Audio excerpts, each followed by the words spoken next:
അങ്ങനെ ഞങ്ങൾ സാങ്ക്യൂം ഡെ ഡിസയർ എന്ന് പറയുന്ന വില്ലേജിൽ എത്തിയിട്ടുണ്ട്. ഇതാണ് അതിൻ്റെ എൻട്രൻസ്. പുറകിലും മലയാണ് കേട്ടോ.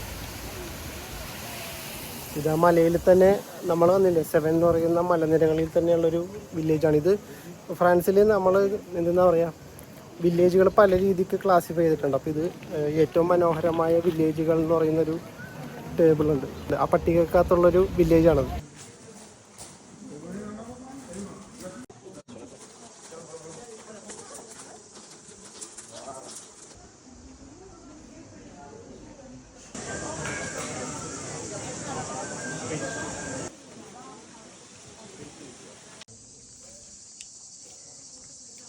ഇവിടുത്തെ ഈ കടകളൊക്കെ എടുത്ത് കളഞ്ഞിട്ടുണ്ടെങ്കിൽ ഉണ്ടല്ലോ, ഈസി ആയിട്ടൊരു ഗെയിം ഓഫ് ത്രോൺസോ അല്ലെങ്കിൽ അതുപോലത്തെ ഒരു സിനിമയോ സീരീസോ പിടിക്കാം. ഇവിടെ ഒരുപാട് വീടുകൾ വിൽക്കാനുണ്ട് കേട്ടോ. വിൽക്കാനും അതുപോലെ തന്നെ വാടകയ്ക്കൊക്കെ ഉണ്ട്. ഒരാഴ്ചത്തേക്ക്, ഒരു നൈറ്റ്, പിന്നെ അതുപോലെ ഒരു മാസം എന്നൊക്കെ പറഞ്ഞുകൊണ്ട്. ഇവിടെ ഇതാണ് വ്യൂ. ഇവിടെ ശ്രദ്ധിച്ചാൽ അറിയാം, ഇവിടെ വേറെ ഒരു രീതിയിലുള്ള കൺസ്ട്രക്ഷൻസും ഇല്ല.